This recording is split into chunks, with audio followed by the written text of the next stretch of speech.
Assalamualaikum and very good morning everyone. How are you all today? I hope you are doing good and staying safe. I am teacher Saharah binti Abdullah and I'm currently teaching in SMK Jerai, Kupang, Bali. For Kedah education at home, I'm going to present about classroom assessment or pentaksiran bilik darjah for English language form 1. Okay teachers, when we say about classroom assessment, why is it important and why am I standing here to talk about it? Yes, classroom assessment is deemed necessary to be conducted in every class or in particular lessons so that we know the progress of students' understanding and also to be able to identify our pupils' weaknesses and to plan interventions to improve their learning. Let's move on, teachers. Okay, when we talk about classroom assessment, we have formative and summative. Classroom assessment is aimed to improve pupils' understanding in learning through formative assessment. Okay, however, classroom assessment can also occur to evaluate the pupils over a time period of time through summative assessment. Okay, when we talk about formative assessment, it is assessment for learning and assessment as learning. What is the difference between assessment for learning and assessment as learning? Look at this. Assessment for learning is part of teaching and learning process. However, assessment as learning is focusing on constructive feedback from the teacher and developing students' capacity of self-assess and reflect on their future learning understanding. Okay, teachers, what is summative? Summative is assessment of learning, making judgments about what the students has learned in relation to the teaching and learning goals. And we are all very familiar of summative, which is we conduct to know the growth over the time period being assessed. Okay, teachers. When we talk about classroom assessment, there are 9 main elements in classroom assessment or PBD. The first one, as we all know, classroom assessment is planned by teachers. Yes, we assess our own pupils, so we planned it. The next, it is systematic, right? So, lesson planning, we have to plan the lesson and determine the type of instrument, conducting the lesson and assessment, recording.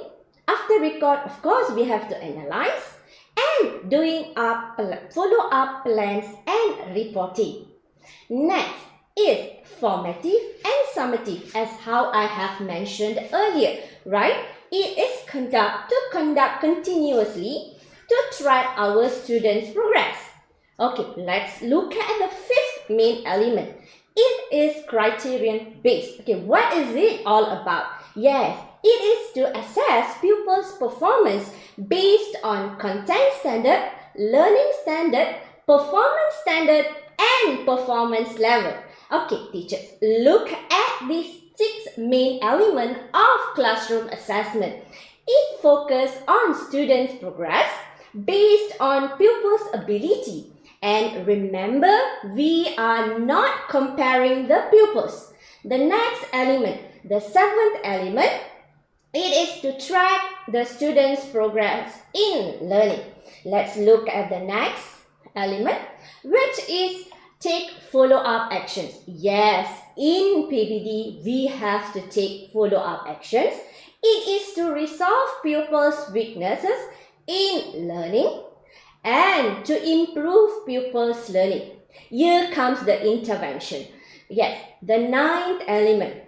In classroom assessment, it is always encouraged to do self-assessment and peer assessment. Okay, why is this important? When pupils do self-assessment, it is to assess their progress and give additional information to teachers. Okay, teachers, let's move on to the next part. Okay, when we see all these pictures, what comes to our mind? As a teacher, we all are well versed and knew everything very well that these are the documents we refer when we prepare our lesson plan.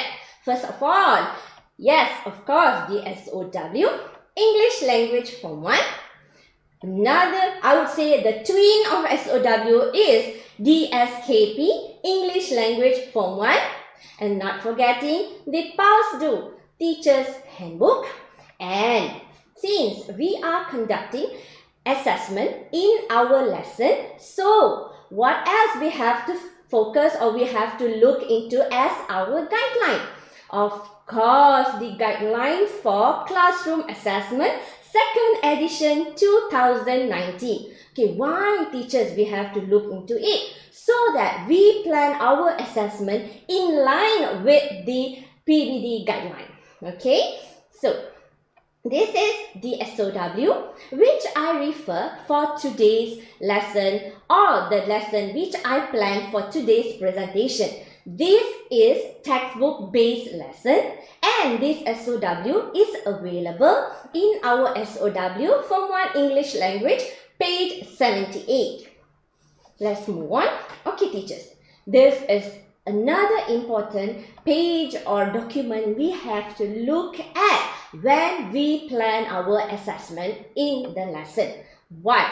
Okay, this can be obtained from the SKP. Okay, if we look at this, there are almost 5 learning standards each pupil in our class in Form 1 should be able to achieve by end of the year.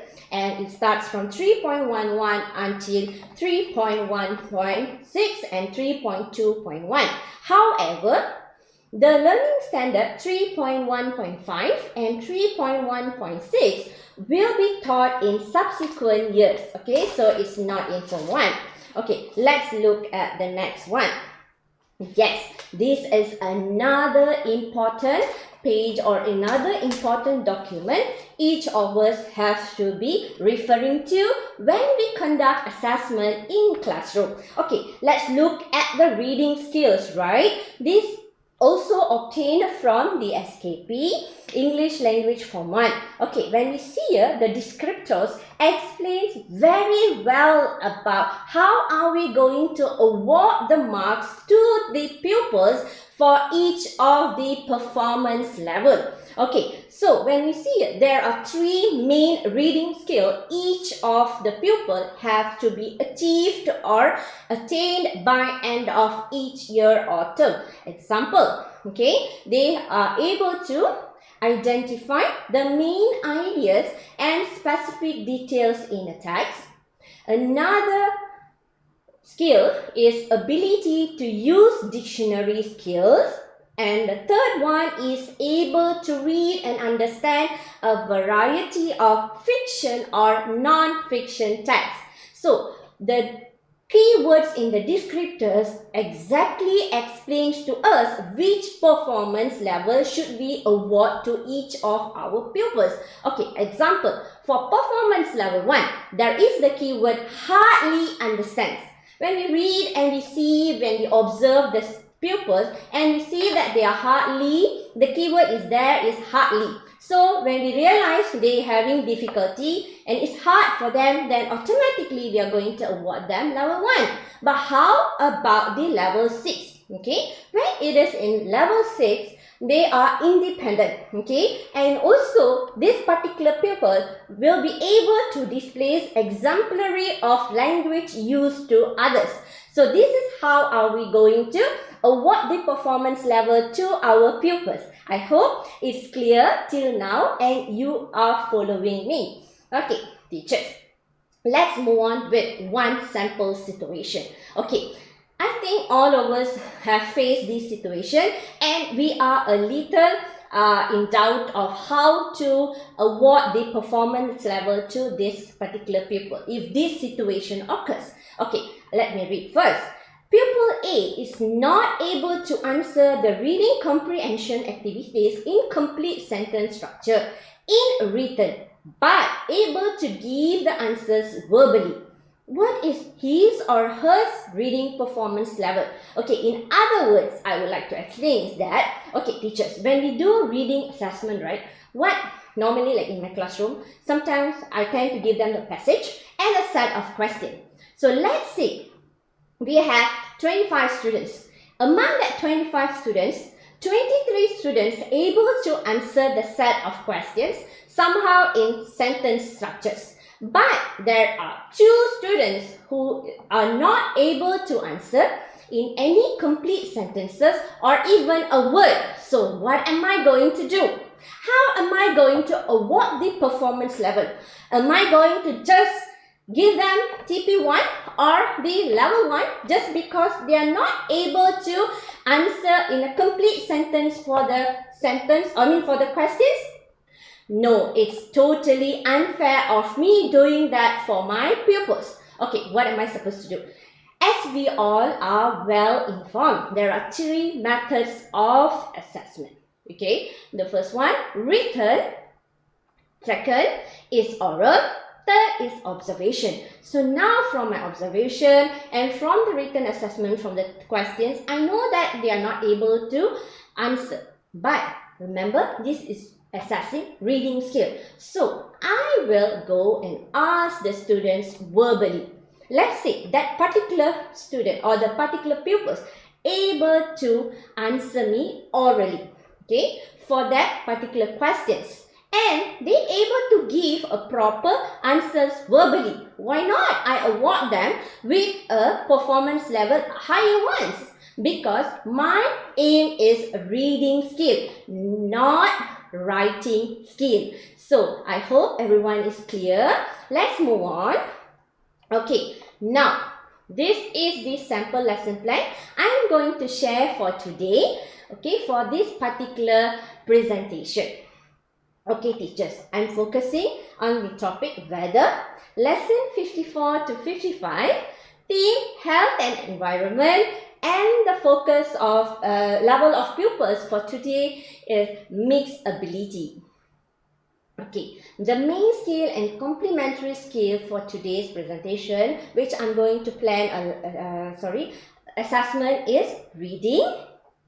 And the textbook I'm going to refer is Pulse 2, Unit 3, page 31. As I mentioned earlier, this is textbook-based lesson. Therefore, I'm referring to the textbook, page 31.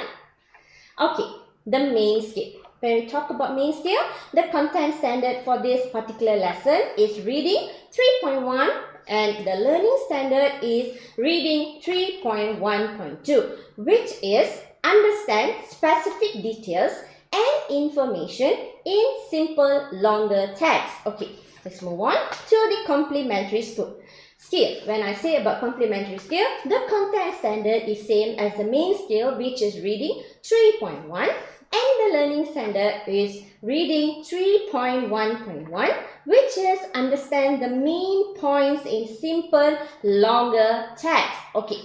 For this particular lesson, I have planned 4 lesson objectives which my students should be able to achieve at the end of my lesson. Okay, so my pupils should be able to read the report, find the meaning of unfamiliar words using dictionary. This is my first learning objective. And the next one, read the report for G's and identify 2 specific details. My third learning objective is read the report for G's and able to put at least 3 events in correct order. My fourth lesson objective is my pupils should be able to read the report by understand the specific details and information in the report and able to answer at least 3 out of 6 questions. Okay, teachers, these are the lesson objectives I have planned for an hour lesson, and these objectives are planned parallel to the learning standards and content standards. Okay, activities. When I talk about activities for self-induction, which always we will spend around 3 to 4 minutes. So, for the self-induction, pupils work in pairs and say which type of weather they like and why. Okay, for this, as we all know, we call it as think, pair and share.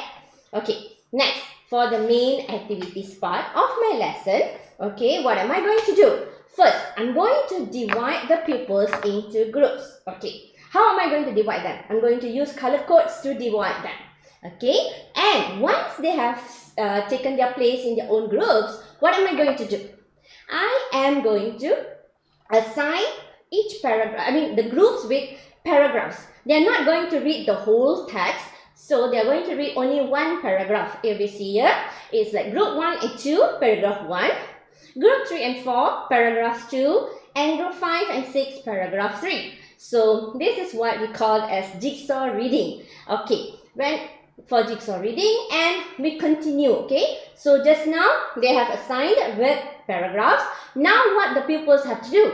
The pupils will be reading the paragraph while filling up the reading strategy template, then discuss among group members their understanding. Okay, teachers, here is where I'm going to conduct my reading assessment. So, the methods of assessment I'm going to do here, or I'm going to apply here, is observation and written assessment. So, for the instrument, I am going to use WH questions template. Okay, let's look at it. This is how my instrument will look like. This is the sample instrument, and teachers, this instrument I have taken from Bahan Hebat Bacaan.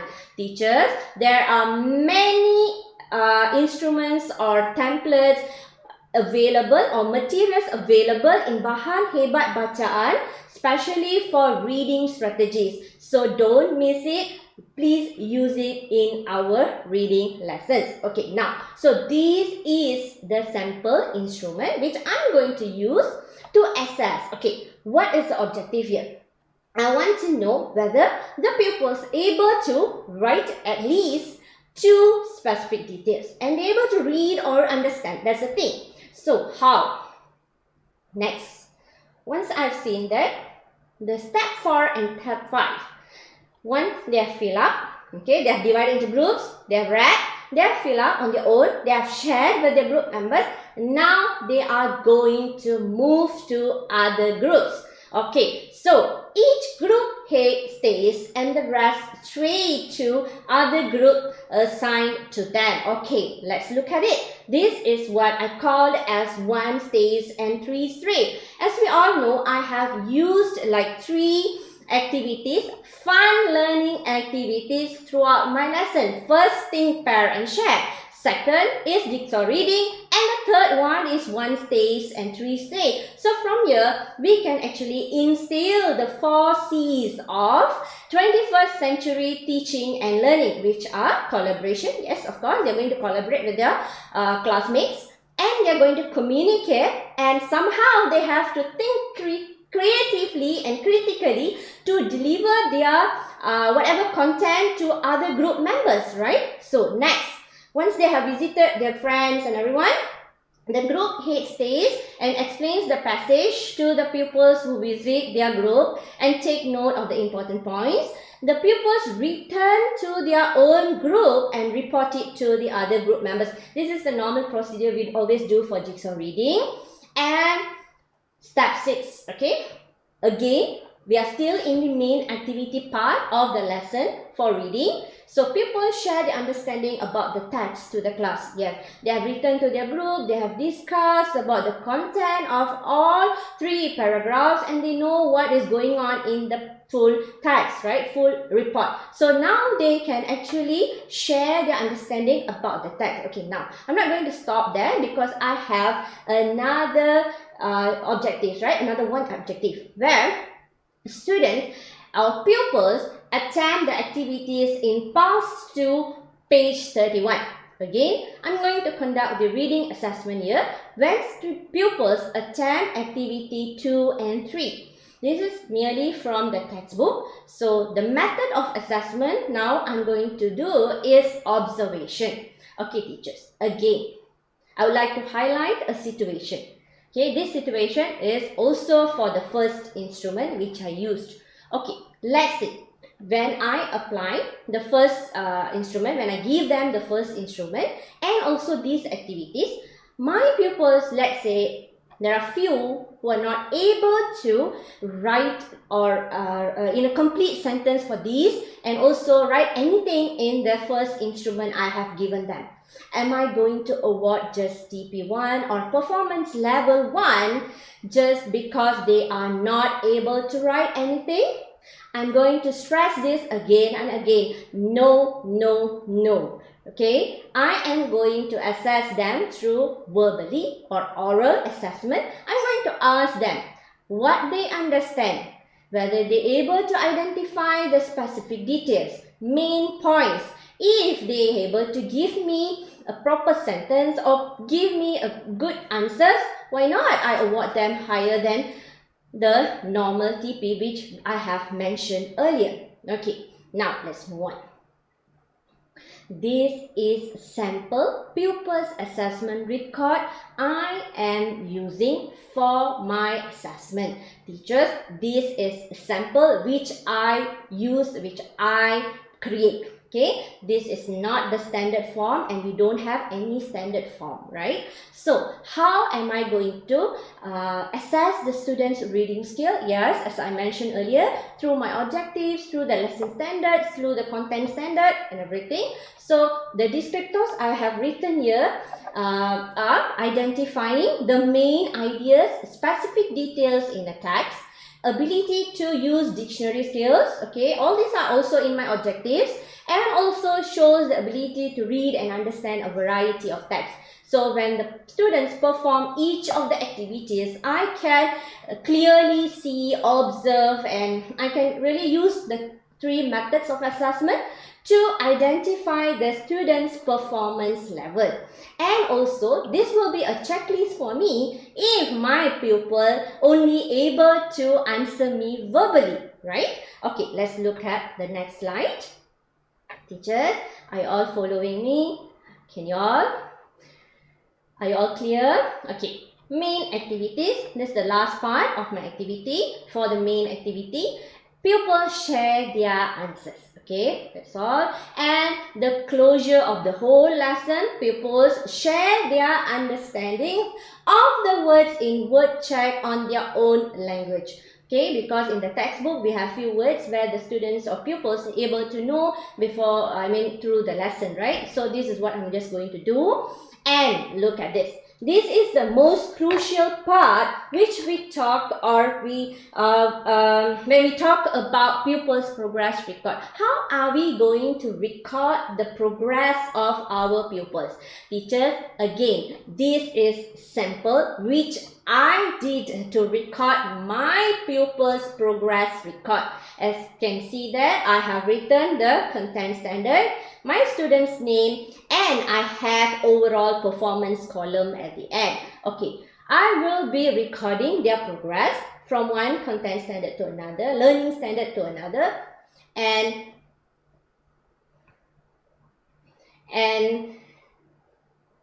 okay, how am I going to do the overall performance? Okay, overall performance is through the professional judgment. Okay, this is what I have for each term. So I will have two forms to record my pupils' progress record. I'll do like this, and throughout each end of the term or year, I have to make my own professional judgment. Teachers, what is professional judgment?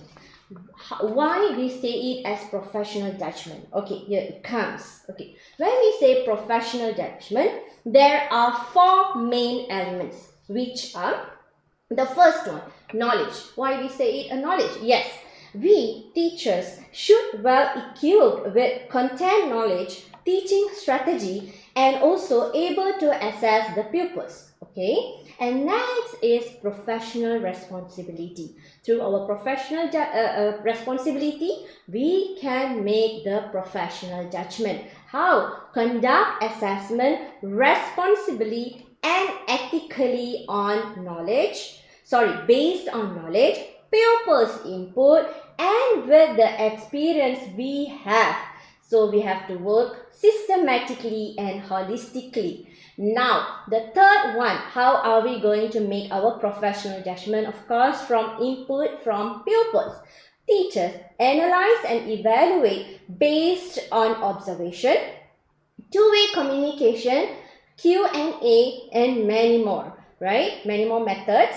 Teachers also can consider pupils' performance in teaching and learning activities, tasks, or through the activities given. Teachers use teaching experience and interaction. This is for experience. How are we going to make professional judgment? Through our experience. So, with students in professional judgment, yes, through our experience, we will be able to identify the real potential of a pupil.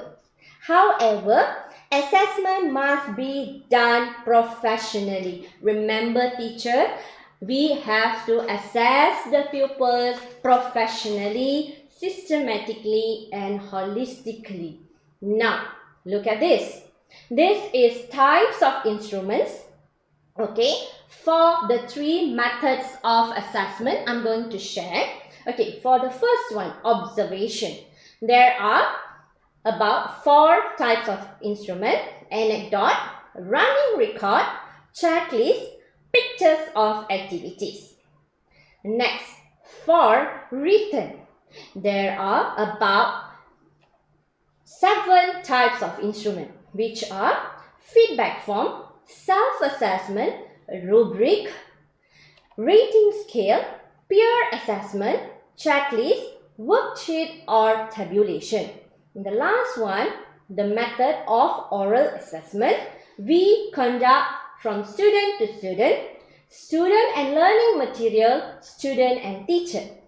All these type of instruments are clearly given the samples in Chapter 7 PBD guideline. So teachers, if you want more information about all these instruments, you can go through the guideline of PBD Chapter 7. All the samples I have mentioned here, the samples are given there, and you can have a look and you can digest how to prepare our sample or types of instruments. Next, yes, teachers, we are going through a tough time. We are facing challenges, right? So, assessment activities during MCO or CMCO. How are we going to do this? Yes, we have online learning platforms, which are Google Meet, online discussion through social media such as WhatsApp, Telegram, and all Facebook and other social medias, and online app for quizzes such as Kahoot, Padlet, Quizzes, and many more, right? So let's say we have less fortunate students and they are not able to access to internet. How are we going to solve this problem? Yes, of course, we can provide them with modules or reading materials and see how they are performing in it. Okay, teachers, I hope everyone is clear about conducting assessment, and I have given a fruitful session with you all. And we also have learned how to assess the pupils' level.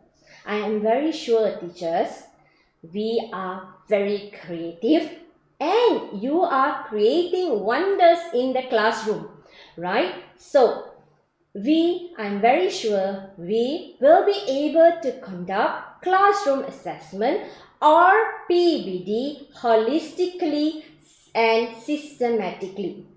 Teachers, best wishes from me to all of you during this tough time, and keep rocking, Keep moving. Let's work together for the future generation. And signing off from you for this session is Teacher Saharah. Thank you. Bye. Okey, para penonton yang dikasihi, sila isikan maklum balas program di pautan yang tertera di sini, iaitu HTTP seperti yang tertera. Okey, terima kasih. Thank you.